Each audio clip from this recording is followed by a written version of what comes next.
That's right. I have wrestled with an alligator. I done tussled with a whale. I done handcuffed lightning, throw thunder in jail. You can't stop me. I'm going to win. It ain't about how hard you hit. It's about how hard you can get hit and keep moving forward. How much you can take and keep moving forward. I won't quit. I'll just keep getting stronger. Stronger.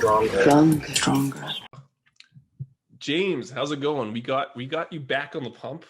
You were on the first podcast. I've actually never been on the pump. Yeah, I was Kyle on said the same thing. We were on Kyle's podcast and he was like, "You've never had me on my podcast." I'm like, "Yeah, I did. It was called Barbell Research." He's like, "That's not the pump." I'm like, "Well, it's on the same channel. It's the same thing. So this is your third or fourth time back, but this time, the first time with Jeb, and we were just on your podcast, Rebel Performance Radio. And so we figured, hey, why don't we just exchange podcasts and just talk another couple hours just because we're friends. And which, by the way, I re-listened to that podcast and I was listening to it in the gym while I was working out. And my wife came out. She's like, all the neighbors are gonna be pissed. You're just listening to some loud podcast with the guys cussing a whole bunch. I was like, that's me, by the way. That's me saying fuck a lot. I don't re-listen to all of them, but like sometimes it's that like was nice. Good. Yeah, sometimes it's like nice to appreciate. Like we have no egos in this, so we're just like, that was good. That was a good one. And people really liked that one. That one has been very well received. I think because like in the Meathead world, like in our, I guess, extended network of Meathead, whatever you call them, smart Meatheads. What the fuck do you call them? Educated Meatheads or no? Meatheads. Educated Meatheads. Like none of them are educated in nutrition, or they learned about macros when they're 20. Yeah. Which is weird because it does have stuff.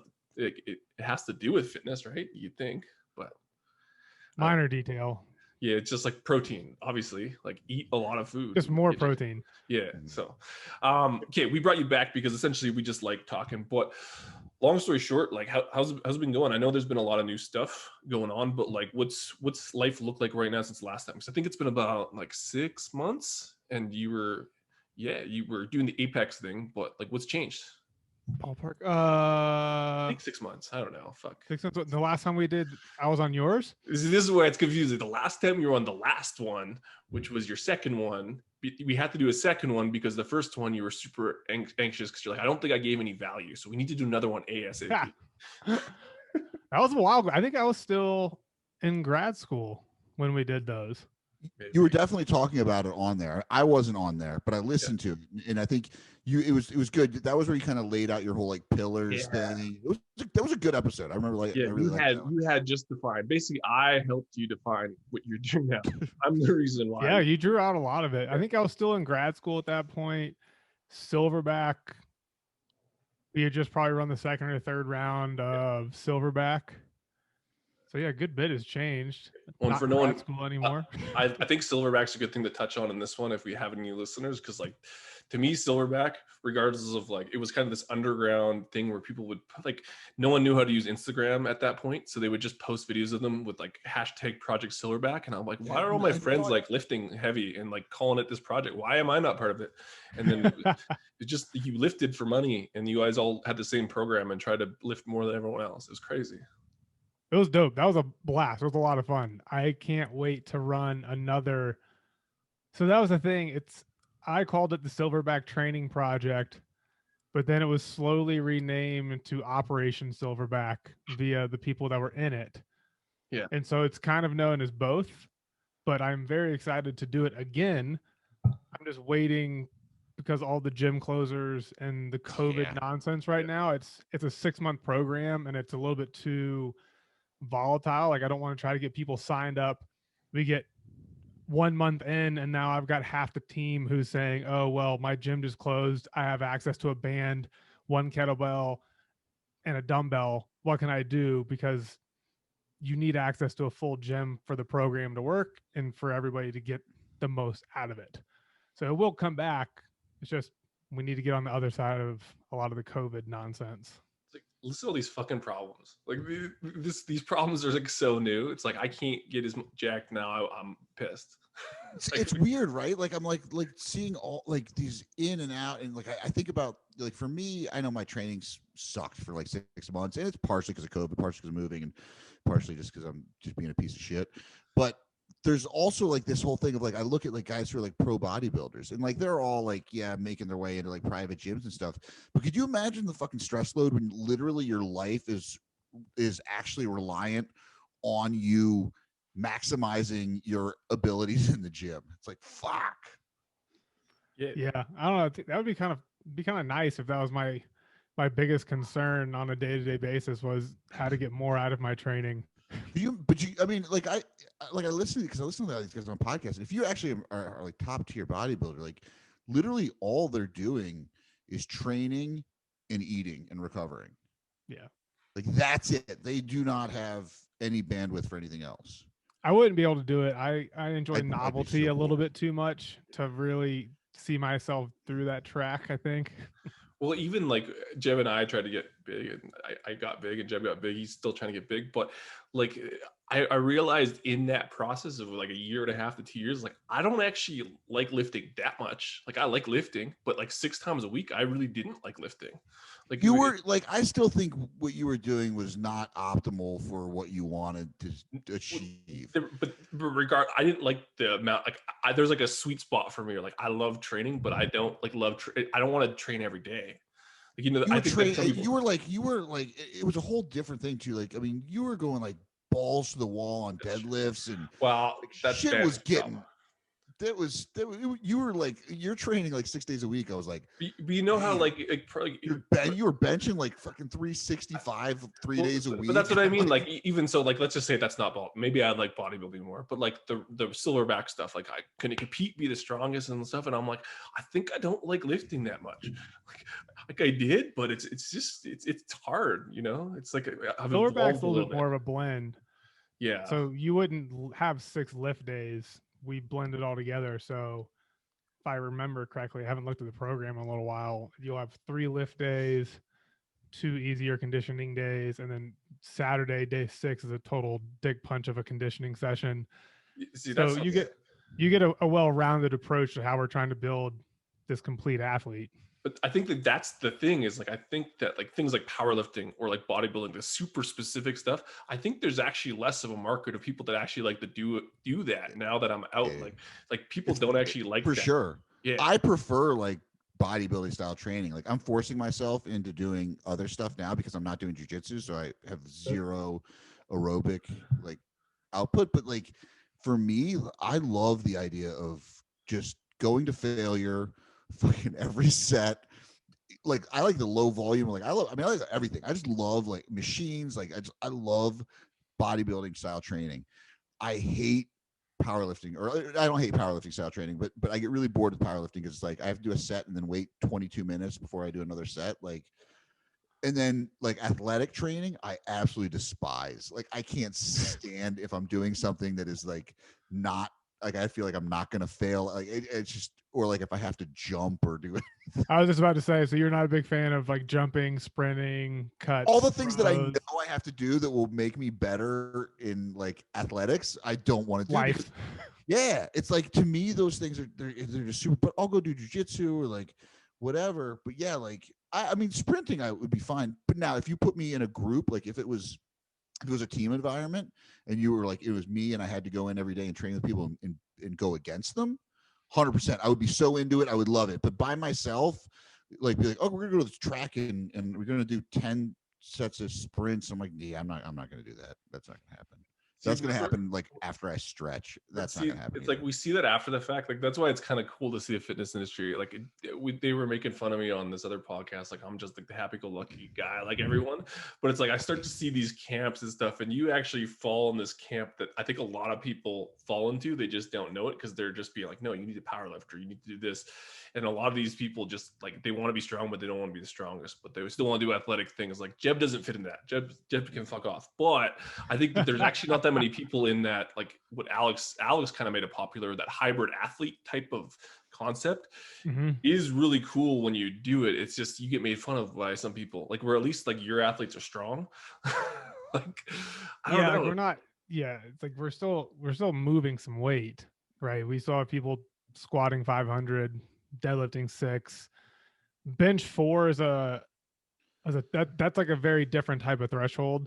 I would say an anomaly just in general, I think. Yeah, like I would say the top end, if we were going to think about the people in our group, right, whether it was Silverback or now Apex or any of our other coaching stuff, I would say that on the average, well, this is about to be a really dumb statement. I was about to say at the top ends, like if we think bell curve, not like the very far end of the bell curve, because we do have the extremes, but as you push right in that bell curve, I would imagine as you get towards the top end, strength wise of the people in our community, it's a bench 350, squat 5, deadlift 6. See, I would imagine that's getting towards the top. And they're still in shape. I think like a lot of weekend warriors that we probably know people that like go to gym, like I fucking go and lift, and they just kind of do stuff aimlessly, but they do a bunch of stuff and it's not actually directed, so they never get good at any of it. I think most of them actually want what you're laying down. They just don't know it yet. Like they would because we be need way to put happier. that into perspective. It's they bench 350, squat 5, deadlift 6, and they still have a 33-inch vertical. Yeah, they can still go hit 4 and change on a 10-minute assault bike challenge. They can ruck in the mountains. They can jump, cut, throw. So they're very well-rounded in what Plus they do. can bench. You said you started with bench 3. Like that's your selling feature. So you could bench 3 but do all this other stuff, because like I think that's the measuring stick for most people. I think the strength goals for the people in our community, if I had to break it down, you have people that want to hit 3, 5, 6. They want to bench 3, squat 5, deadlift 6. I think that's very much at the high end of the strength goals for our people. But then you also have scattered down throughout that. We have 1, 2, 3 people, 2, 3, 4 people, 3, 4, 5. I bet more people want 3, 4, 5 than anything else. Yeah. I mean, I think that 3, 4, 5 is like the classic. Yeah. It's a really nice, just kind of feather to have in your hat, right? Like you're strong. You're 3, 4, 5. I would imagine puts you within the top several percentage of all humans on the planet. Yeah. Like my daughter is going to think I'm the strongest person on the planet for my 700-pound deadlift. Dude, I tell you, that's why I always keep a copy of my of car deadlift on my phone. Your deadlift, yeah. Because if you do car deadlift, people are like, "Oh, that's got to be 72,000 pounds," and you're like, "Absolutely, this is I am the strongest man alive. He has I am pretty much a superhero." He's like, "Look at my back on this," because we were exchanging. Oh, that was my. Which one is that? Was that my? No, that wasn't the car one. You sent me the car one, but you're 550. Oh yeah. Or whatever. The one he's like, I did this once, and he like just ripped this like full rounded back, and we were exchanging our shitty deadlifts, and like it was such a better time back then, because like it was acceptable to deadlift like that. And I probably felt like your shitty deadlift was the worst. I felt great. That like high school one or whatever. Yeah, but I felt great. Like that's the thing. Once I learned it was wrong, it felt bad. But like up until that point, it was great. I was like, I was fine until someone said I want to go back to that day where I could deadlift like that, and like I don't have I don't know what feels like shit. It just feels like lifting. Those were the days.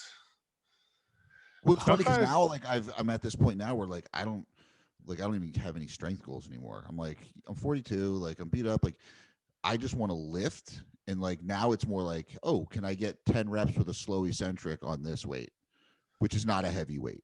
So it's like now it's like there's just like weird different things. But I think like even from a hypertrophy standpoint, I mean, I'm looking at like, one of my clients who's one of my nutrition clients is in your program.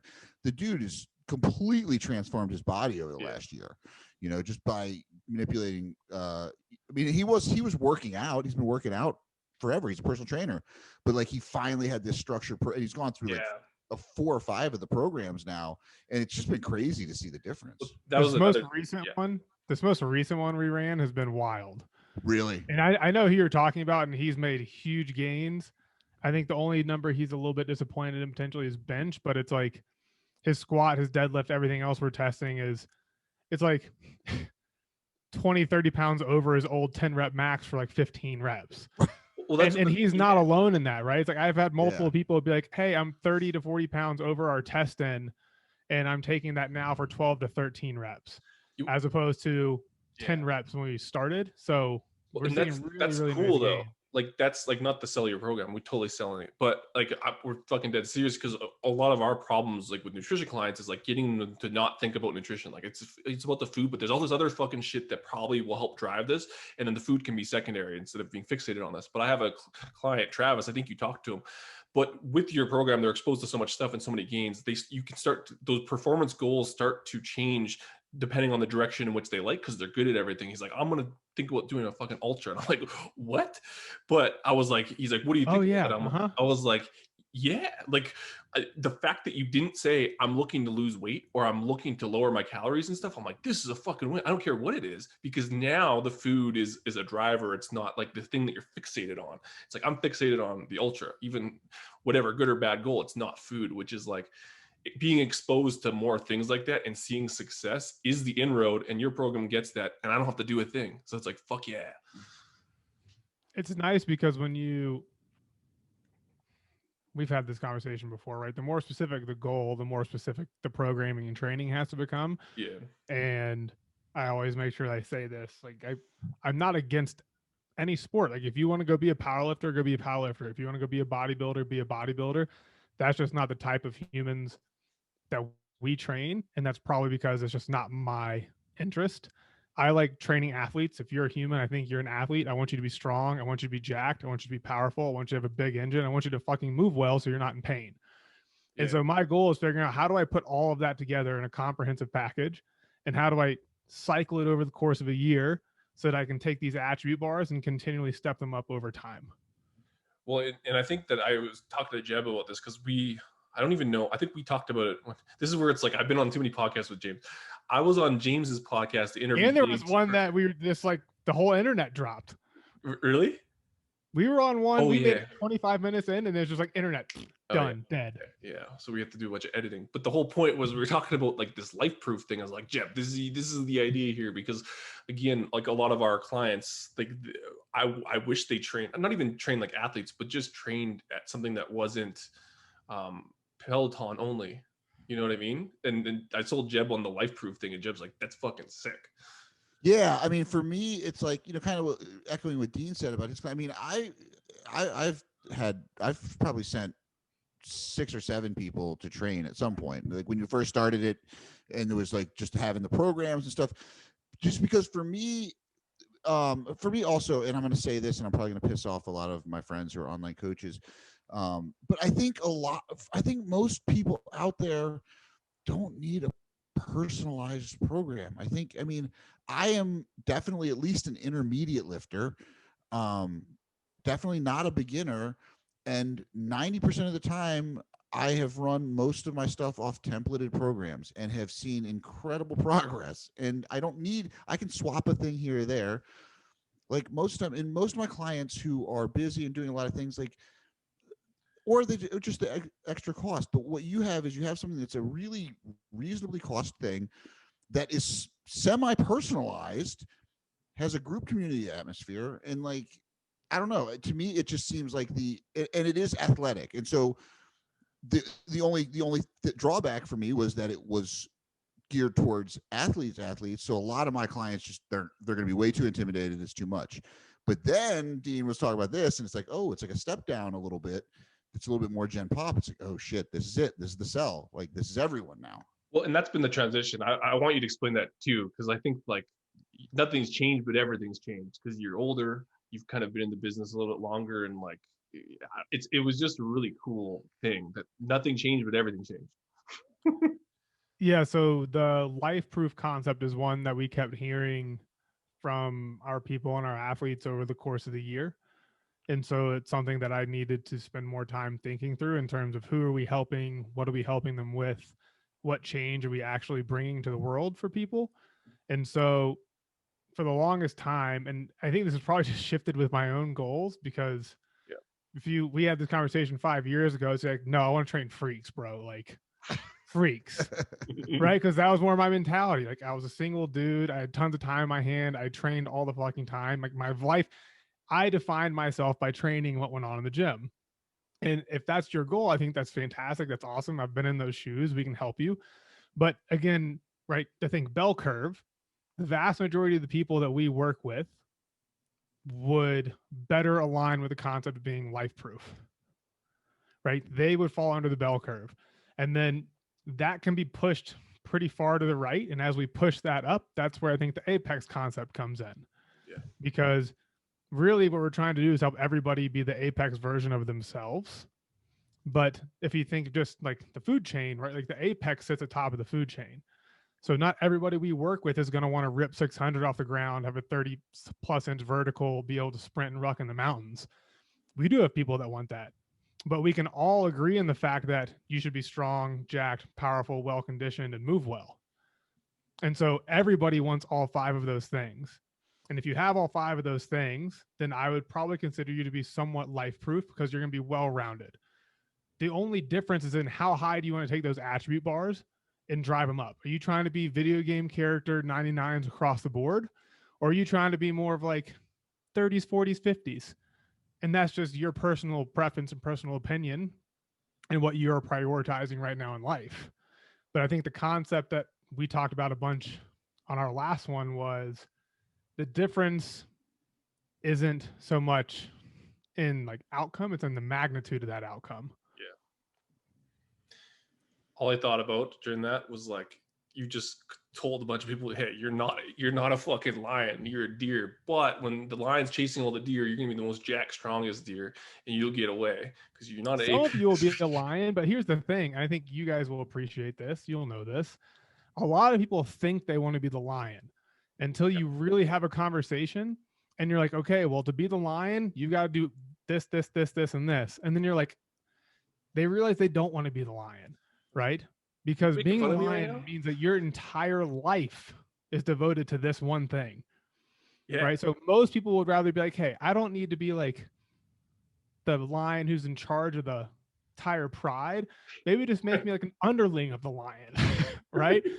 I don't know. I'm trying to think of the best way to phrase this, because like that's perfect, because like I know me, like I want to be a lion 6 months out of the year.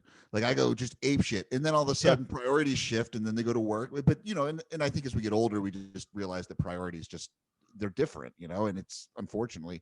But you know, I keep circling back to something you said earlier too, that strikes me when you said you look at everyone as athletes. And I think that is one of the things that CrossFit did so well. Always kind of annoyed me because they called everyone athletes, and I was like, I worked in CrossFit gyms for like 6 years. Some people are athletes, not all of them. But what I think you're so correct in saying is that it's like, by assigning that title, I think it empowers people to start to take these things into their own hands and be a little bit more accountable and take a little bit more ownership over things. And I think that, again, this kind of life proof idea, by treating everyone that way and saying like, listen, I know that, you're, a 45-year-old dude with 3 kids and a late job, but we're still going to go out and sprint.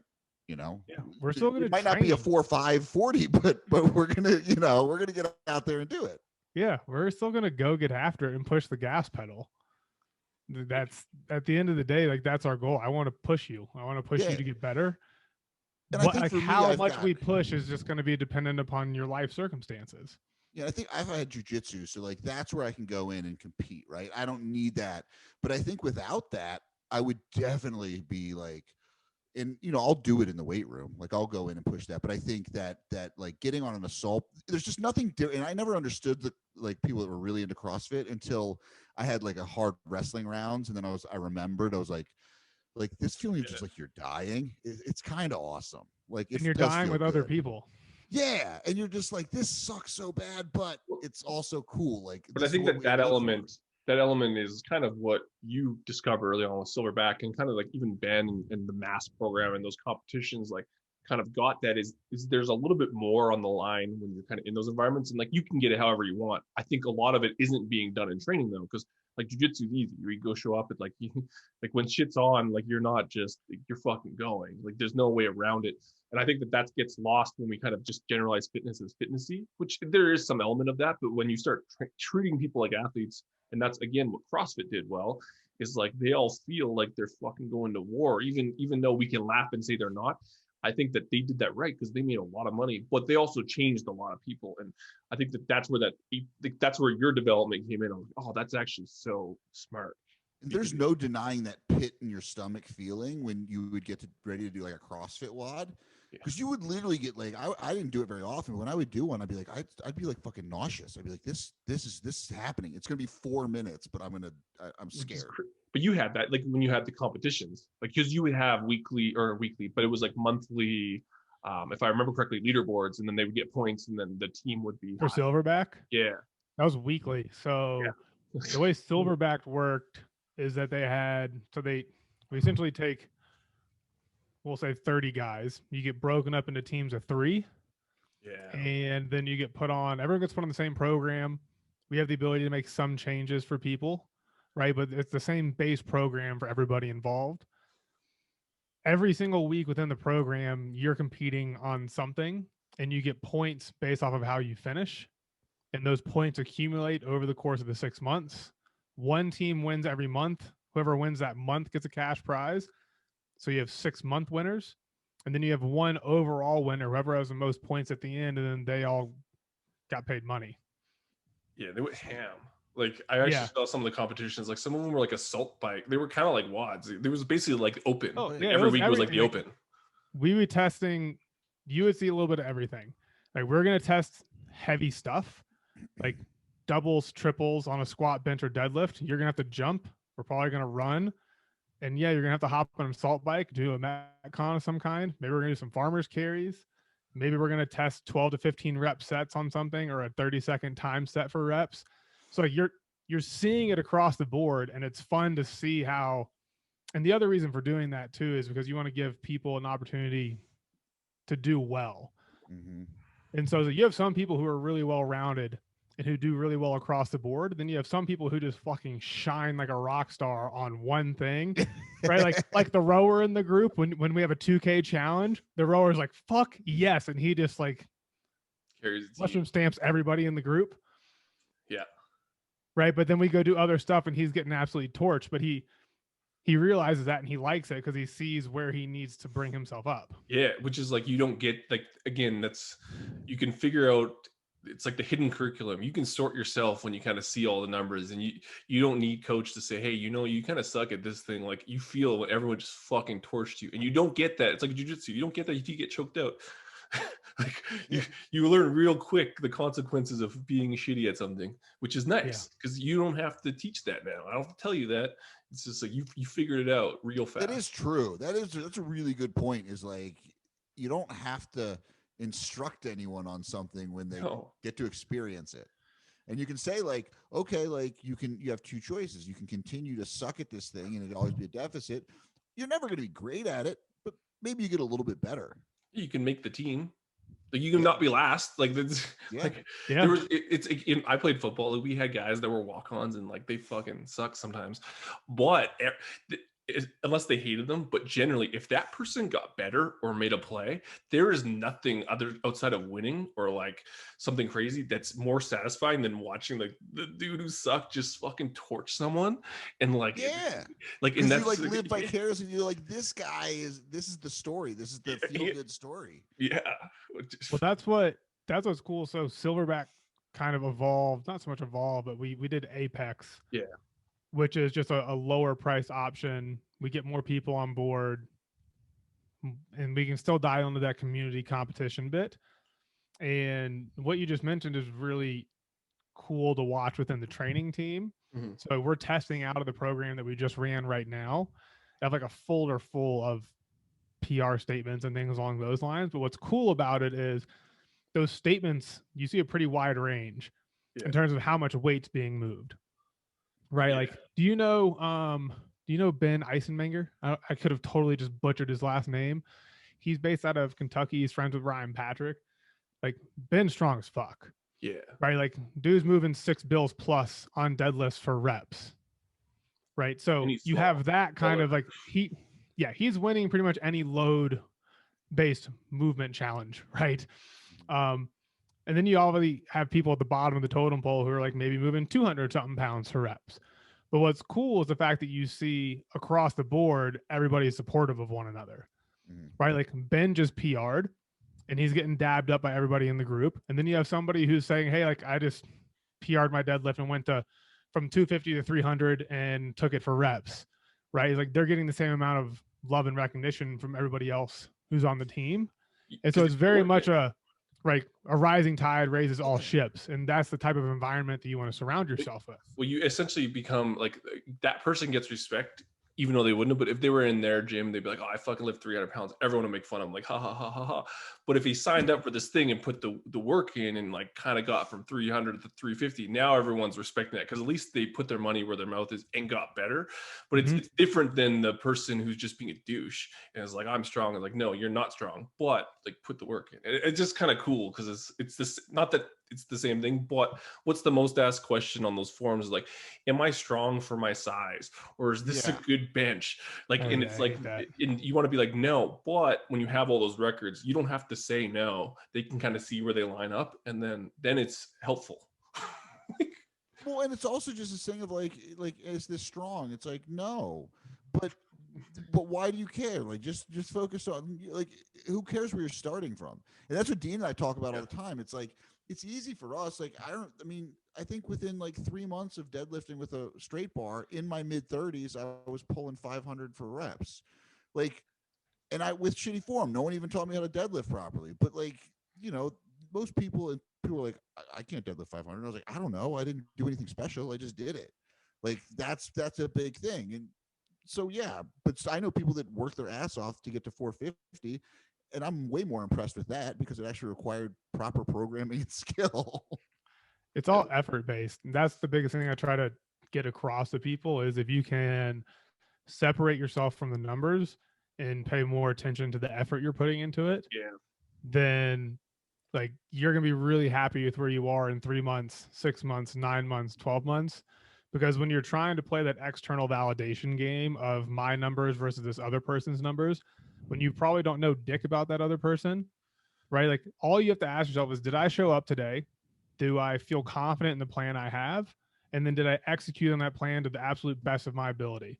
And if you're saying yes to that question, then you're doing the right things and you're moving in the right direction. So you need to get out of that, like the zero sum game mentality. They actually remind, is it Brene Brown or is it Renee Brown? Jeb would know. Brene with a B. Brene. I watched this like stupid Netflix special and like I'm all about her now. I'm like, yeah, I get why I've watched that with my wife. Yeah, but I get why she's like big and popular. Like she's fucking lays it out. But her one thing was like, is it the pit or the gladiator pit? She's like, you're fucking like when you're in the pit grinding and doing the right thing and doing all this other shit, you kind of step up and you might have failed. And she's like, no, you're gonna fucking fail.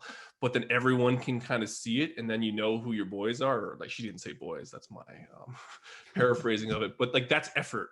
It's like I fucking don't like people who don't put the work in and they like talk shit and stuff. But like you can be the weakest person, but if you see they fucking put their soul into it, there's just this look. You can see it, and then like that's I think where a lot of respect comes from, and well, that's very primal. But I think that it's real. You can see it, and I think that that's helpful for people. It's like the effort matters. Because there's a bunch of other people who recognize fam. Is that what Zach always says? But it's true. Yeah, I think that respect is largely earned through effort. From my experience in anything, right? In team sports growing up, and academia, whatever it's going to be, you obviously have respect for people who are naturally talented, but who ends up getting the most respect is the person who just works their ass off and they show up every day and they bring it. And they may not be the best, they may not be the most talented, but it's like over time, you can't help but have a tremendous amount of respect for that individual. Well, that's a big skill to have. Like even like before I didn't even know Jeb that well, but Jeb would do a bunch of things, but like Jeb like goes to the death on things. And I remember like that when you were trying to squat 500 going to Ben's camp or whatever yours, the Hatfield 500. Oh yeah. And like you kind of went to that new gym, right? But like you earned everyone's respect real quick. They fucking They said I was like sitting on a bench and I put my headphones off and I was like, all right. And they looked over and they saw the safety squat bar loaded up with 500. And my buddy Alec, who's actually he's actually coaching me now, he looked at two of the guys, and I mean, this is an oldie gym. Like dudes are squatting 500 left and right. Like he's like, I think something stupid's about to happen. Get over here and spot. And I like rolled up and like I've been there for like 6 sessions up to this point, and I squatted 500 for 5 on that, which for me was a big deal, especially coming off like back injuries and stuff. But it was just like they were just like, what the fuck? Where did that come from? And I was like, But I think I that's wanted to do it. indicative of why, like, in all three of us, but like why I find like I have success in either my relationships or like my business ventures and all that stuff, because like those moments, like essentially, like I want to be that person, because I think that like effort does, it's a good resume, especially when people can see it, and it's like you can't. There's no replacement for it. Like there is, you can be a good athlete and stuff, but fuck, it's sweet when if you know you can Our go to network is pretty indicative. Like I think all the people that we like and we're friends with all have that same quality. Yeah. Yeah. And I think respect is also tied to the number, the outcome, or the talent as well, because people that have played that game know that the only way you got there is because you worked your ass off. Yeah. So there's two ways. I can either see you consistently working your ass off day to day, or I can see you do something and be like, okay, maybe you're the top 0.1% of 1% who maybe just genetically had this handed to you. But I'm be very willing to bet that you worked your ass off for a very long time and be able to do this thing that you're currently doing. Well, that's like the jujitsu thing. Not that I didn't respect black belts, I did, because I knew enough people where like I knew it's crazy. But like when you kind of like see it and feel it, like in the black belts, like whatever, 10, 13, 15 years away, it's like that person could be out of shape and like 10 years out of the sport, you would be like, no, like that's fucking black belts, bro. I got rushed by like brown belts and purple belts. I remember there's a gym here in Salt Lake I went to for a while, and yeah, it was probably like my second week there. And they're like, oh, you're good to go. Let's go spar. Yeah. And so like I'm rolling competitive rounds for 20 to 30 minutes at the end of class now. And it's like I'm a white belt without a stripe. And I'm rolling with brown belts and purple belts and all this other crap. And I'm just getting choked out left and right. It just became a competition of, okay, how long can I go until I get tapped out this time? I made it 30 seconds last time. Let's see if I can make it 45 now. Yeah. Like, well, that's what they say is like, once you hit purple, you have the ability to choke, like to beat a black belt. You probably won't. Like 99% of the time you won't, but it's there. Like up until that point, it's just not even in the cards. So when you're going up against a purple belt, you're going up against someone that like 10% of the time is a black belt. Like, just a murderer. There's something that they can that they do well enough that it's at that level, but they only have one thing. Well, and when you go to a black belt, they just do everything. Well, I'm glad you convinced me to do it though. Like it changed my life to some extent. It was like honestly, like in terms of career and all my ventures that I'm trying to do, like it's very set in stone after like doing that, because I realized like there's a whole different fucking level on something like I can't even touch. And like, why do I care so much about some of this other shit? Like, it's just put the work in. Really and weird, I understand it because I can do that. But like, when something's that far away, and I'm like committed to it, I'm like, okay, I get it. It's the long game. Fucking humbled me, but it's super humbling because everybody that I rolled with, if we walked into a gym, they could not hold a candle to a single thing that I did in there. No. Not a single thing. We go roll on the mat, and I'm getting absolutely pummeled. Who cares how smart your fucking rebel program? This guy thinks he's a trainer. He's like, well, I think it has a lot of parallels with academia too, and like just like I mean, I don't even have a college degree, and I think we've talked about this before, and I feel that deficit, but like I love the fact that I surround myself with so many smart people that are so accomplished because it helps me understand that breadth. I think without being really in that world, you don't understand the amount of effort and work it takes to achieve these things and to have this breadth of knowledge. And we see that now with how people deal with science. Like they're like, oh, this idiot. And you're like, dude, you don't even understand like the stupid thing he's throwing out, the bone he's throwing to you is over your head and you don't even realize it.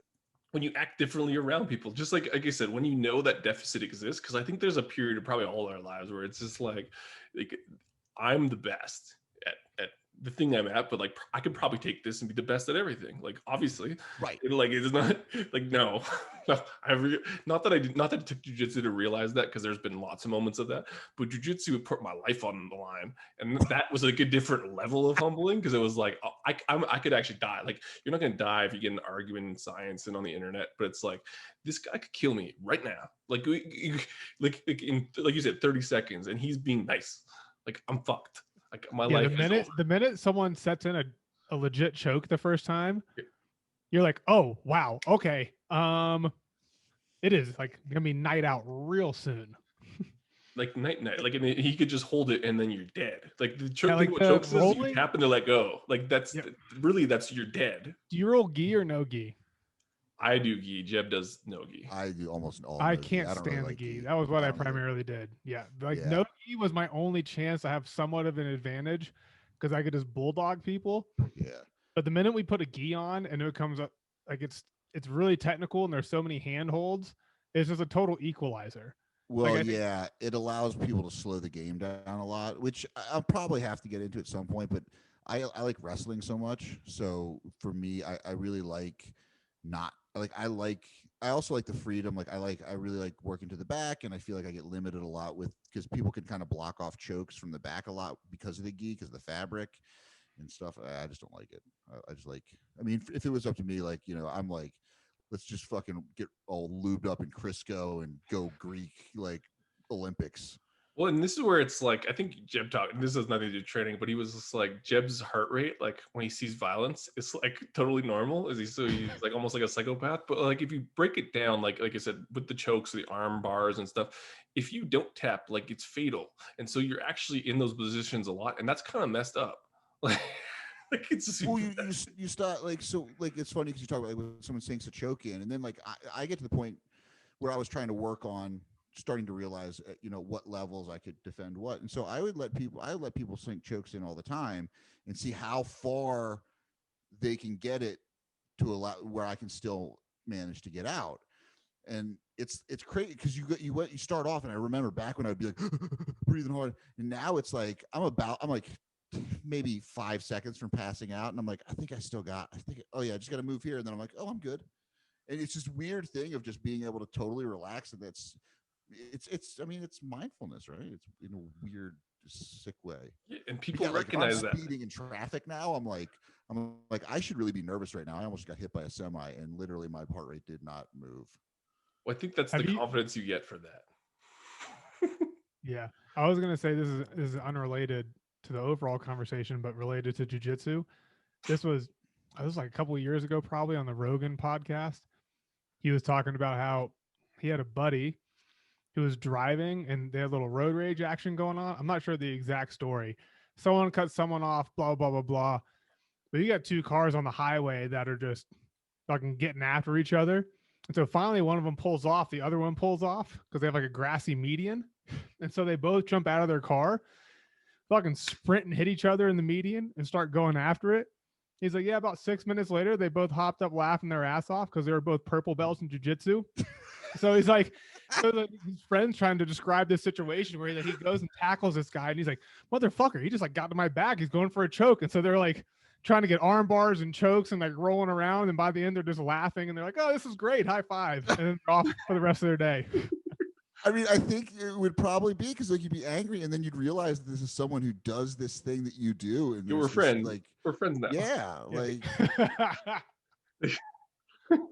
it makes total sense. I mean, like during COVID, because in New York we were so shut down, and I remember I'm walking with my wife, and my wife just sees like me looking at this dude, and him just like staring at me, and we're just like fucking and she's like, it was like wolves like about to attack. She's like, what the fuck was happening? I was like, he was wearing a Henzo Gracie shirt, and I had my mixed martial my WMMA shirt on, and so we were both just looking at each other like, hey, if we pretend that we're fighting, we could totally roll and get a couple rounds in, and people would be like, hey, they were just fighting, it was crazy, and then we'd be fine, we could walk off, couldn't get in trouble for COVID stuff. I'm like literally thinking, I'm like, man, I could just fucking just go in and just double leg this guy. We'd go at it, we'd have a couple rounds, it'd be great. But I think like that, if you want to tie that back into fitness and stuff, I think like a lot of people don't have that camaraderie or in with effort when we just look at regular fitness shit. And like this program gives you that. Plus you can go slay normal people in life, like in the real gym. Like, cause like, I think that's the big thing. If you bench 3 plates, you walk into most public gyms and you're a lion. And so like you can do that. If you're a purple belt, you like, I can go in most situations and like, I could fucking destroy this motherfucker. And so like, this is almost like a solution to that. It's like, hey, you want to be that thing. Like just, we have it. Like you got to lift hard and have a good program, but like it's legit. Yeah, I think the lion is the interesting one because it's the lion in comparison to what. And so if I think about, in my mind, if I think lion, right, you guys are familiar with the Hash brothers. Yeah. Yeah. You guys know Nick and Zach. Like when I think lion, I'm like, okay, like, those dudes are right on another level Yeah. entirely. Like those guys are the helicopter with the sniper rifle flying over the lions, mowing lions down. Yeah. And so that's where it's all about the comparison, because like I'm never going to be at their level, nor do I want to be. And the vast majority of you listening to this aren't willing to work hard enough to get there. Right. So it's like, I want to be the fucking lion who, like, in comparison to the 99.9% of the rest of the people in the world, right? Like, we're going to be pretty good. Yeah, I think like my baseline goals for most people are okay. Baseline goals. You should be able to bench 1.5 body weight. You should be able to squat 2 times. You should be able to deadlift 2.5 times. I think like that's my base strength goals for everybody. Well, I think most, like, honestly, like, I don't, like, I know that there's probably a subsection of people who start lifting, but and don't want those things, but like a lot of it, like we have clients that will say build muscle, or like they want to get cut or lean and stuff, and they don't join the gym to like not get better at shit. Like in the back of their mind, most of them do want to be that version of a lion, even if they don't say it out loud. Like why else would you join? A lot of them. And so like that gives it some measuring stick of, okay, this is what it's going to take. And I think that it is achievable, and that's what you're saying, because it's not crazy. Like you're not saying, hey, this is, you're going to be Hodge Brothers, like you're just going to be this thing that you probably want, and this is actually what it takes, which is not randomly doing shit in the gym or doing Orange Theory. Nothing against those things. It's just like you can actually get this. It's not that much harder than the things that you're already doing and hitting your head against the wall not achieving. Yeah, I mean, I should probably take the time once I have enough data, or just to look through it and put it on a whiteboard myself. Is like I would love to actually have levels to this, to where there is not necessarily like a leaderboard per se, but levels in the sense of, hey, like maybe you guys had this in your like high school weight room. So for football in our high school weight room, we had different levels. So it's like we were the Chargers, and so there was like a Charger, Iron Charger, and Supercharger club. And it was all based on, okay, like how much do you lift? What's your vertical? What are your run times? And so I would love to be able to have a hierarchical system built out like that, so people can see themselves moving up the levels like you would in a video game. And it's going to be, okay, like our baseline strength numbers, here the baseline conditioning, here's some baseline powers with jumps and sprints and things like that, and etc. Right? Like you have the metric of tests. If you can do all these things, then you're at this level. If you can do all these things, you're at the next level, and you slowly work your way up the pyramid. I think people love that shit. Like I would love to put that together. Yeah, just strength test.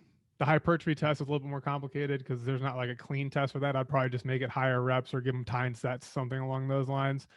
Endurance, and then jumps, sprints, things along those lines, because that'd be a fun way to organize it, to allow people to kind of see where they fall, and then give them the goal of moving into that next level. Because yeah, I honestly don't know where that lies right now. I would imagine at the very bottom of that, you have people trying to chase maybe a body weight bench, 1.5 squat, 2 deadlift, where at the top of that for our people, you're probably looking at people who are starting to get the 2, 3, 2, 2.5, 3 times type of realm potentially. I think you just define what getting in shape is, though, because like I said, a lot of people that I have, it's like I just want to get in shape, and like you're actually defining that, because like I don't know if many people know what that is, but then once you put numbers to it, it actually makes it real, and then you train for it. I don't know if Jeb has any thoughts on that, but it's like these obscure goals aren't real, like, so it's just like mindlessly doing nothing, like yeah. Because if you ask someone like, hey, what does in shape mean? Yeah. And it's almost always like a visual goal, right? Yeah. It's like nobody says like, oh, I want to be able to run a mile in less than 6 minutes. I want to be able to do a 2,000 row. And like, so I do think there's a lot of value in that, because while qualitative data is very important, I think the quantitative stuff is something that they can measure and they can achieve. And we do it, we just have all been doing that naturally for so long that we don't even think about that. Like I never have been like, my goal is to do like like weigh 200 pounds. And then I was like, okay, I was a little fat at 200 pounds. So maybe now I'm going to try and weigh 200 pounds with being less fat. Like, well, I think that's what I mean. I think it's like a visual, like James said it in our last one. It's like everyone wants to be that fucking middle linebacker from the NFL, but like I think that there's a picture of like what getting in, because like I said, most people don't just join the gym. Like some do for health and stuff, but like if you fucking really got down to it, they want to look like someone. And there's this avatar of this fucking thing, and it's like I want to be like, hey, that's not the way to fucking get it. Like this thing you're doing actually does nothing for the thing that you want. And so it'd be interesting to have like what that avatar of the human is, and like these goals will probably hit that. Obviously there's some context dependent, but like I just like that's what I want people to solve, is like this thing you're doing isn't fucking gonna get you the thing you want. But I can't say that. Like I could, but because then they'll be like, well then what should I do? And I'm like, I don't want to fucking go down that rabbit hole either. Go to James's program. Well, and that is the solution, right? Yeah. Is having something somewhere I can send people. Yeah. Which has been there's been a deficit of that. I don't think anyone, or I shouldn't say no one, but I think too few people have looked at and said like, hey, regular people that want to fucking kick ass in a variety of domains, like where do they go? Because you're right, the industry has been run by specialty for so long. And like, well, it's just because that's traditionally been, if you want to stay competitive, that has been the only way to do it. Right. Yeah. Right. It's like if I get and that's kind of my whole story is, okay, college baseball ends. I love training and I love the weight room. I want to keep competing. I want to still have some team aspect in my life. So what can I go do? Well, powerlifting exists. Strongman exists. CrossFit was really gaining in popularity and momentum at that time. And so you can go try those things. If one of those lights your fire, like great, fantastic. None of them were the right fit for me. And so trying to figure out how to best deliver that for other humans that feel the same way I do. Well, it's like, what is that? Like the funny thing is like, I've never really had body image issues, but like I would say, hey, I want to look like the middle linebacker or whatever, like that look. But I fucking played that sport and did that fucking position, and I'm not go and did the training for that. And go fucking figure, I look ish like that. But I think like that is self-selected for what you wanted to look like. Like I fucking did it. Then when I wanted to look huge, I did powerlifting. Fucking look like a powerlifter. Go fucking figure. But I think like it's not that it's that easy. Like the work's hard, but like it'd be interesting to see like what most people think they want to look like. Because for most dudes, like they don't want to look like what they're looking like. That's why they fucking go to the gym. But none of them end up looking like the thing they want because they ain't doing the right things anyways. Like and so it's like there is a problem. It's like you don't actually look jacked at all, and you're in the gym all the time. Like obviously there's a problem, but I'm gonna lift the same weight every week of my life in the gym. It's like it blows my mind. And it's not to make fun of that person, but it's like maybe something different would help. Like, well, and I think that was the deficit of CrossFit a lot of times, is because these gyms didn't really understand the resistance training and hypertrophy side of things. So they were putting people through Metcon after Metcon after Metcon. And if people ate low enough calories, they looked like skinny gymnasts. Yeah. But if not, they just looked like dudes who maybe lifted a little bit. Yeah, I think there are two interesting points there. I think point number one, Metcons are an interesting realm. We don't have to go down that rabbit hole. Mike T and I have talked about this before, where if you think about this happening on a spectrum where I have endurance on one end, hypertrophy on the other, Metcons live somewhere in the middle of that realm between those two worlds. And to be honest, we don't have a great appreciation and understanding for exactly what they're doing, but they are getting you some type of endurance adaptation, and they are getting you some type of hypertrophy adaptation, right? And then the other interesting thing with CrossFit, I remember the first time someone mentioned this, I thought it was quite clever actually, is that they are their own best marketing because it's a survival of the fittest game. You go to a CrossFit gym, you're going to see people who look a certain way because the other people who don't look that way probably got hurt and left. That's a really that. Right. And I've written like 2 blog posts on survivorship bias in the last like 2 weeks, and I never put that in there. So it looks like I got an article number 3 to do. There we go. But like that makes a lot of sense. It's just like I said, you can look at that with football. The people who look like football players is the same fucking thing. And so it's, but yeah, right. When you move up levels, right, you go look at Zeke Elliott in the NFL, or what's the wide receiver for Seattle? Metcalf. That dude is a fucking freak. There's actually a phenomenal meme floating around the internet of Metcalf shirtless, and then next to him is a picture of the kicker for the Indianapolis Colts, who's rocking like rec specs and dude's super skinny. And it's like both of these people play the same professional sport. I think what is he the rookie kid that was just like, yeah, there was the kid last year that everyone was like, this guy's got to be juicing. I was like, or he's just top 1% genetically. Like, no, I don't think it's that. It might be that guy. This guy is like known on Instagram because he like looks like a fucking loser, and like he's kind of like a hippie. He's not a hippie, but he's like a hipster type guy. No, not Metcalf. Oh, I'm talking about Metcalf. Oh, I thought you were talking about the punter. I'm like, he is not. No, it's the guy that I sent to you, Dean. It was the kid who was like a senior in college, and it was just like you looked at him and you're like, this dude looks like. If you ever met, I don't know if you guys have ever met an NFL player, like a professional football player, that's like, oh yeah, like, and it's like once you kind of see that and realize, I've seen a guy like played for 49ers, but very similar to Metcalf, like not that guy's even bigger, but this guy I met, it's like once you realize like there's just people in this world that are bigger, stronger, faster, way more jacked with way less effort. Like again, it's the same thing as the jiu-jitsu. Just different. They're just different. The same thing with the black belt thing. It's like in Baltimore. It stopped mattering. Like Jonathan Ogden.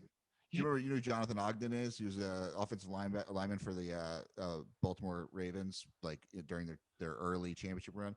I think he was like 6'8", like 400 pounds. And just remember him like coming in and just being like, this was just a dude. Like he was just like that. He was just like that. Like I wish people could see that and stand beside them and just like appreciate it, because like it would make a lot of your goals, like you wouldn't have the same goals because you'd realize it's not possible. Hofler came to a show we were doing, and I went up to introduce myself and say hi, and from far away I was like, this guy's not that big. Like he kind of looks built like me. That's really weird.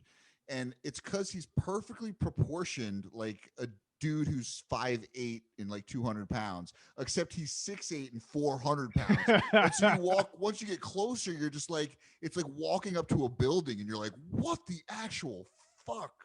But he looks like he's built normal. So it's not like, sometimes NBA players and stuff, you're like, oh, this dude looks freaky tall or whatever. But you see that, like, he's like a house.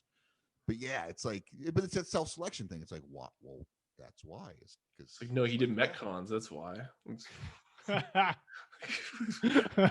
like that's how it's portrayed. Like I know it's like it's the where do I get most of my information from lifting when I was younger? It's like Men's Health, LeBron workout, or whatever, right? It's like you connect that person to this thing. It's like it's once you kind of get past that point, it's like real. But like you kind of awaken people to be like, that's a great reference there, because any of those major publications, Men's Health, etc., that publish such bullshit about, oh, look what this celebrity did to get jacked. One celebrity probably can't perform with a dick anyways. They just go with their shirt off. So whatever. But like they're trying to make it sound like, oh, well, this program is what created this outcome.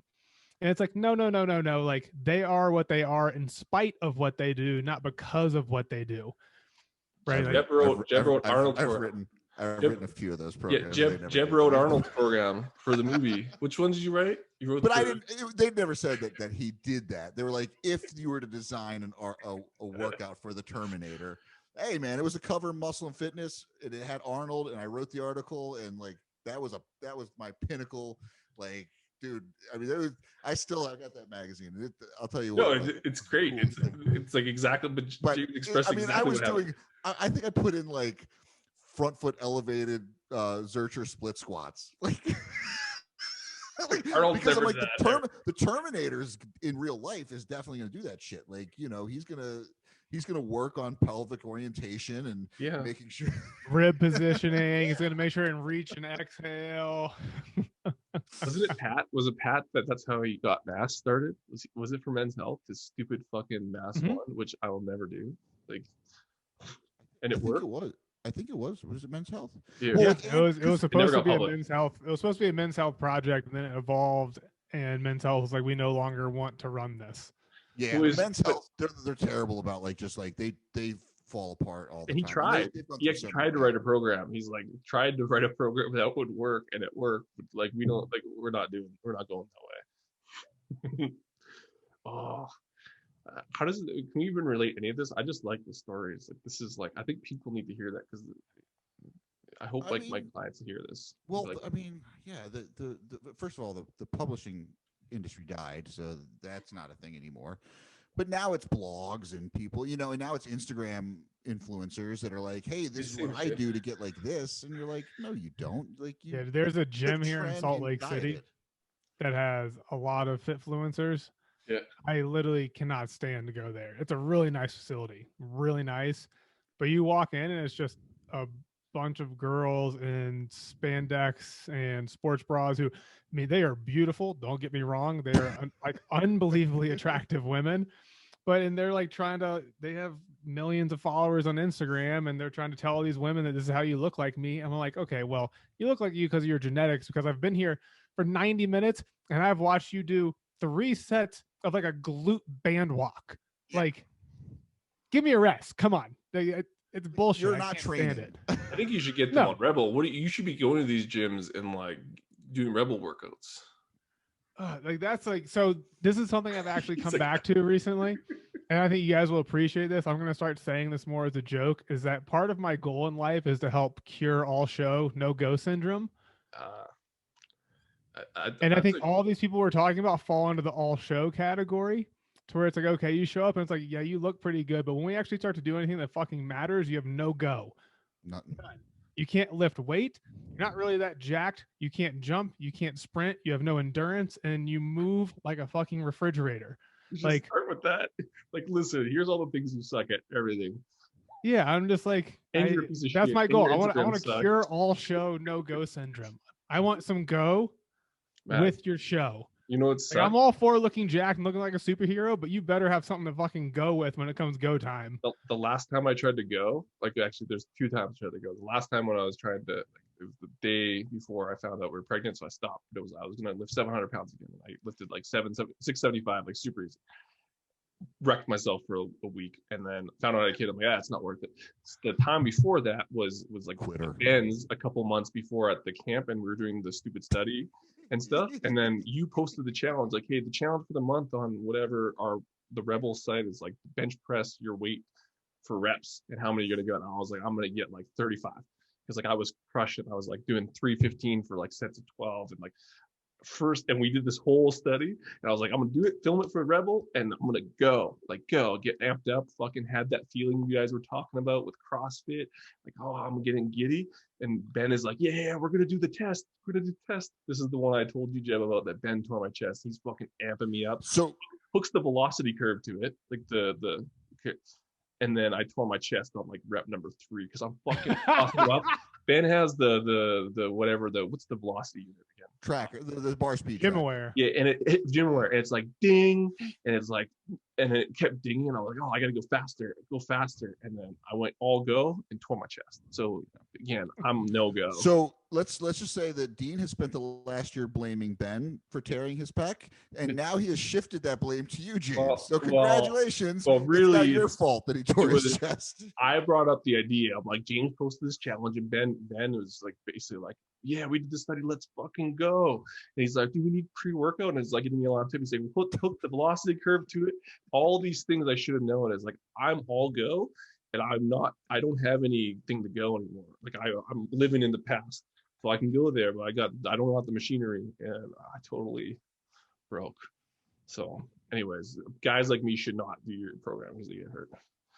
No, you can do my program. You just need to be smart. Yeah.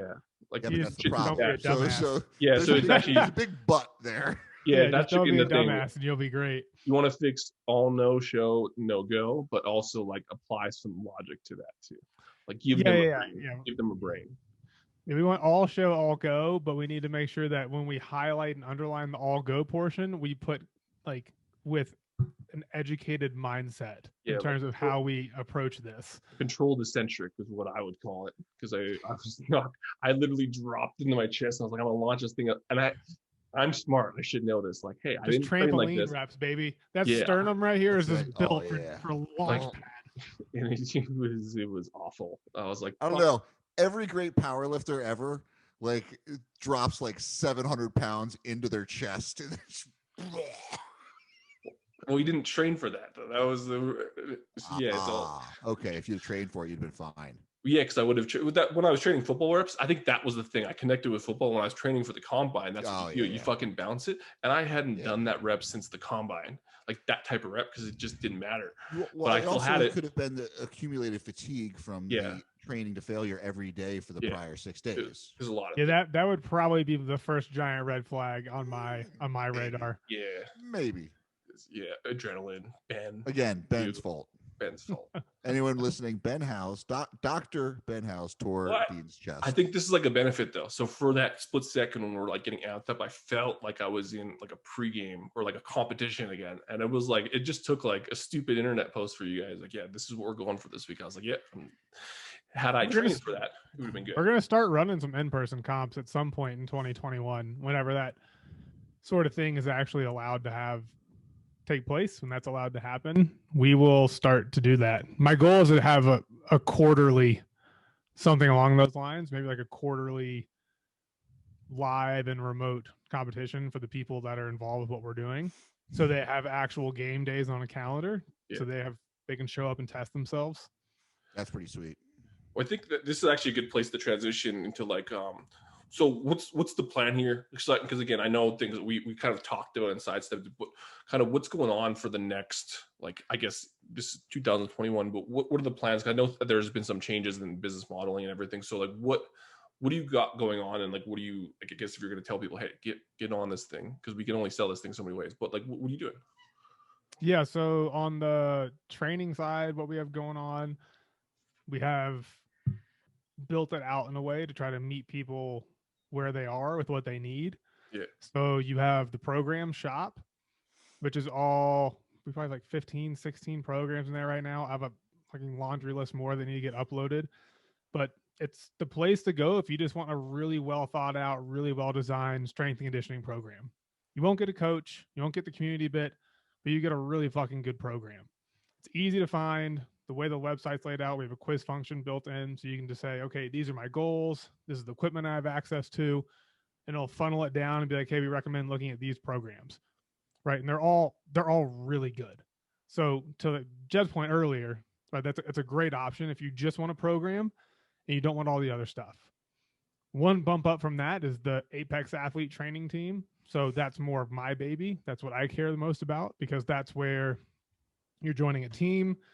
You can choose from one of 4 programming tracks.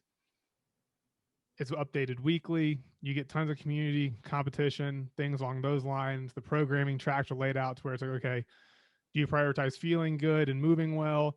Do you prioritize wanting to be a fucking middle linebacker of humans? Do you prioritize getting as strong and jacked as possible? Or do you prioritize building a big engine? Those are your 4 options. And then within those, you're going to find people who are on a similar path as you are. I'm in the forum every single day, so you get coaching. It's a vastly more affordable form of coaching, and you're all following a basic templated program. And then we do offer the one-on-one coaching as well for people that want that level of attention, that level of individualization. But like we've talked about a lot on here, it's like it's good for some people, and if that's what you want, great. But I usually try to push more and more people into what we're doing at Apex, because I've just seen how much that community competition locker room feel does for people, because they show up and they work harder. Yeah. Mm-hmm. Yeah. 100%. I think the community environment, like taking back to the joke about Dean tearing his chest though, like, why were you so amped up? It's because of the environment down in Costa Rica. I guarantee you in your basement, you wouldn't have been the same way. Right. And it's like, it's just that, and again, like talking about like leading up to Costa Rica, when I was in that gym in PR on my squad, it was like, yeah, those guys were amped up and like they were psyched and like cheering, and like that's like, I'll join it once people in South Carolina actually start wearing masks. I'll go join a gym just to like have that environment again. I mean, I've got my own gym in the garage, so it's kind of nice, but seriously, it's a little different than New York. But like seriously, like I want to be in that environment again. Like it feels good, and like being able to create that online is super special. I think it's awesome. I think that's why I recommend this stuff to clients all the time. Well, I think we live in a new world, and like even like this isn't the sell online program, but things have changed, and that's going to be the reality. Is like we're going to have to search for, I guess, manufactured ways of getting that, knowing full well that in person may not be the case. Like you might not have those live camps you're talking about. We might not be in Costa Rica again. And so it is hard to simulate. It's not the same. But if I know I have to post a video and like like have this competition, I'm gonna get a little amped up because people are gonna see it. And like I think that there is some level of that has like that's where we can make it work. Like Instagram's the same way. People get like those dopamine hits from it. It's like I think we can get it through that, and it's a lot different when you know the people and you've been training with them. Same training program. Like there's all these elements that stack up to kind of try to get as close to that feeling as possible, knowing full well it's all right, which is Yeah, cool. Like you will be I don't care what it is in life that we're having a discussion about. You'll be the average of the 5 people that you spend the most time around with that quality. So that's another reason why I like the group feature better. That's not to say that the one-off program's not awesome. That's not to say the one-on-one coaching is not great, but the team group environment is so good because you get that aspect of it where you're surrounded by like-minded humans who refuse to be mediocre, who want to show up and work hard and get better. They want to be bigger, faster, stronger, and harder to kill. When you're surrounded by people with that mentality who show up, put their numbers in and push you to get better every day, like you can't not get better. You don't have any other option but to move forward.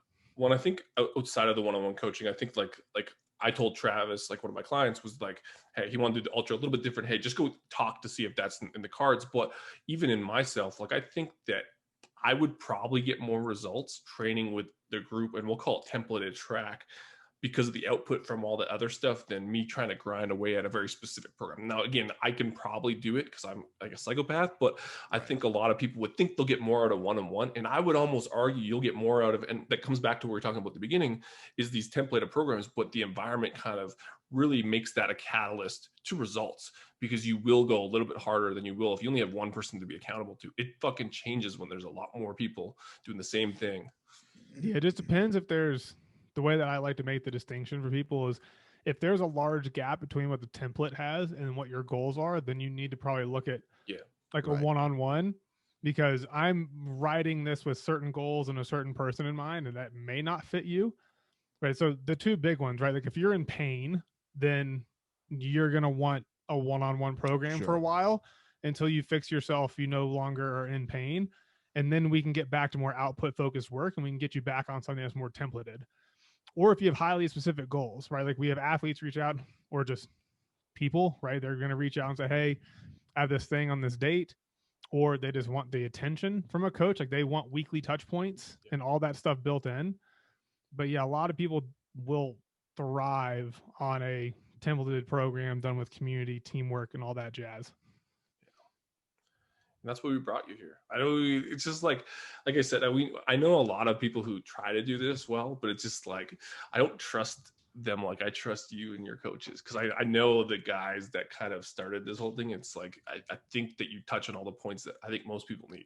Super biased, but fuck it. I don't care. Yeah. Like the way that I like to talk about it is like, if your goal is just to get as strong as possible, then I'm not the best option for you. I can refer you to people.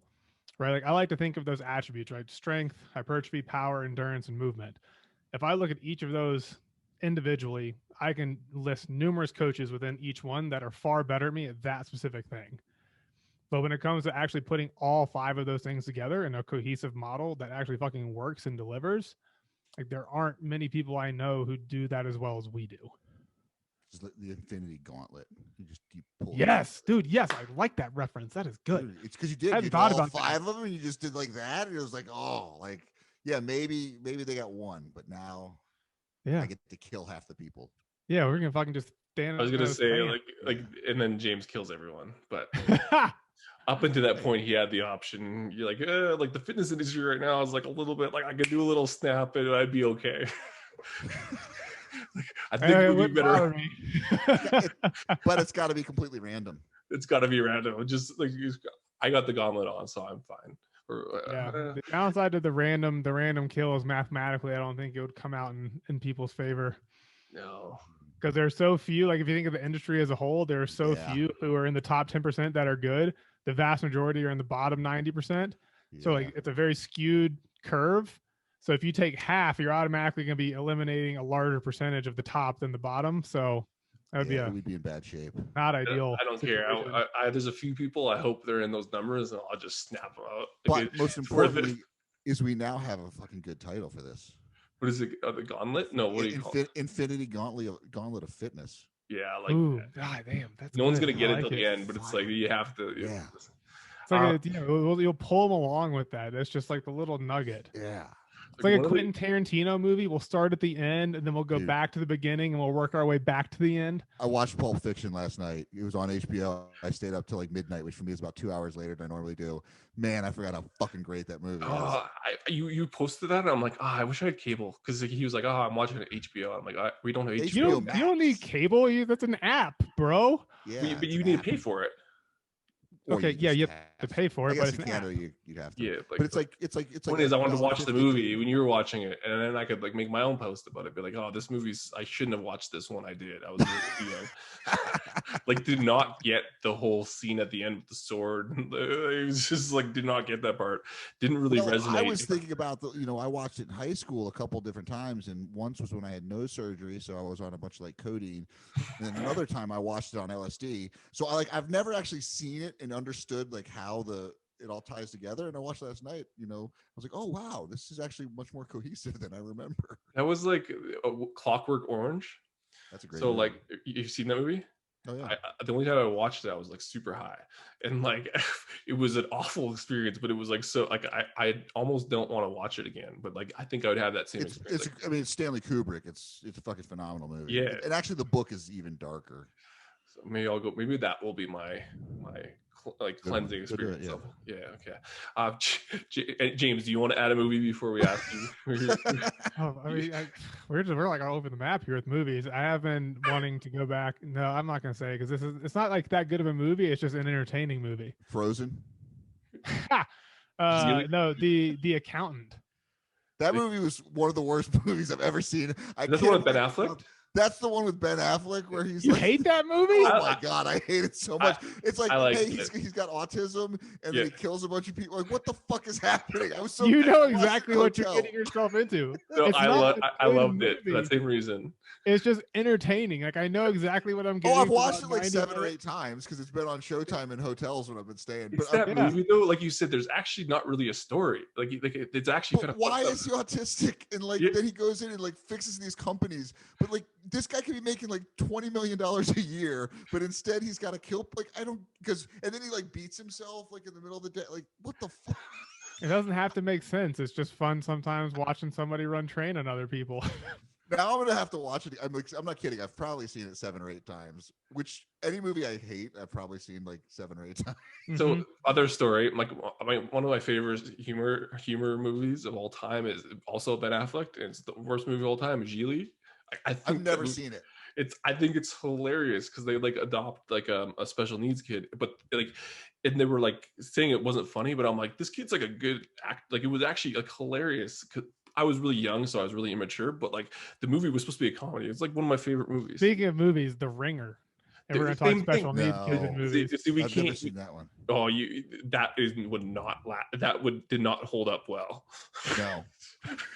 But the thing is, the Ringer is like when you're laughing at The Ringer, you feel like a terrible human. Like I'm an awful person for laughing. They did a lot of like articles on it and stuff. Like it gave like those kids like a huge leg up. I think they were like, this movie is not a bad thing. They're like, yeah, they're making. Oh, yeah, it did its purpose. Yeah, like it got attention and raised funding. Yeah. An interesting, like aside to that, is there was a show, and again, this is kind of people jumping to conclusions that Ricky Gervais made, where he played a guy with Asperger's who lived in a nursing home, and everyone's like, I can't believe Ricky Gervais is making fun of people with Asperger's. So I watched it.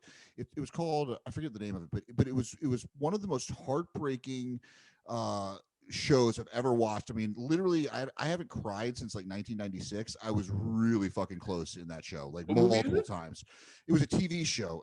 It was Derek. It's called Derek. It was Ricky Gervais. So he plays this guy with autism that lives in a nursing home. But basically, the whole point is this guy has autism, and like it's Ricky Gervais coming around to his like atheism and saying like, everyone else is dependent on God to be good people, but this guy who doesn't believe in God and doesn't like even understand the concept is the most kind-hearted and giving person there is. I mean, this show, like you watch it and you're just like almost in tears every episode, but it's fucking phenomenal. But everyone was like, I can't believe he's making fun of autistic people. I'm like, this is the most like touching tribute to autism that I've ever seen. that's better than the Netflix show that I will refuse to watch, the dating show with the autism. It's Yeah, like I haven't it's seen dating on the spectrum. I'm like, yeah, I can't, like, this is, TV's getting like a little off here. I'm Yeah. not watching it. Even if it is helpful, I'm like, I'm not watching it. So I didn't laugh at The Ringer. And Johnny That's a Knoxville, like, blatant lie. it was good. Johnny's like, yes, this is, it actually changed him. He said, he's like, this was like the life-changing experience ever. So fuck everyone. So anyways, we're your favorite movies. What's your favorite movie? The Accountant. The Accountant. Okay. No, that is not my favorite movie. Top movie of Well, the weird James movie. Cerbie, The Accountant. Yeah. Okay. Top My movie. favorite movie would be the second Batman, The Dark Knight, That was a good one. That's a good one. with Heath Ledger. Yeah. Yeah, that would be the number one movie for me. That sure. may make it as one of the best movies of all time because of the situation, too. Regardless, that's like the only movie I've ever seen in theaters where I was like on the edge of my seat, totally locked in from the moment it started till the moment it ended. That's a good. And Heath Ledger was amazing. And he was in 10 Things I Hate About You, which is like also awesome. Oh my God, I've seen that movie probably 40 times. Yeah, me too. I think that's a guilty pleasure. I'm gonna have to admit to actually liking that movie a whole lot. Well, see, the difference is that the one with 10 years. Shoshana Shamaman? Is she in that Yeah, one? yeah. No, she was in A Knight's Tale Yeah, with him. That chick, she was like the hottest thing I've ever seen. She's disappeared. So, I learned something new about Jeb. He loves 10 Things I Hate About You. The difference is he's 10 That's- years older. So when I was watching it at like 12, he was, I was in like his 20. 20s. Yeah. Okay, where do people find you, James? How do they get in contact with you? I know you love Instagram, so Why not Instagram? The best places to find me and the stuff we have going on at Rebel, our podcast, Rebel Performance Radio. We it's weekly. Sometimes I miss a week. It's almost every week. Or just the website, rebelperformance.com. That'll have everything there. So those are the two places, the podcast, Rebel Performance Radio, or just rebelperformance.com. And that's the best place to go because I tried going on Instagram the other day and then got off because it bothered me. It upset me. it's fair. We could have a whole podcast on that. Okay. Do you have anything else to say? No, man, it's always a pleasure. Yeah, take it easy, buddy. That's right. I have wrestled with an alligator. I done tussled with a whale. I done handcuffed lightning, throw thunder in jail. You can't stop me. I'm going to win. It ain't about how hard you hit. It's about how hard you can get hit and keep moving forward. How much you can take and keep moving forward. I just keep getting stronger. Stronger? Stronger.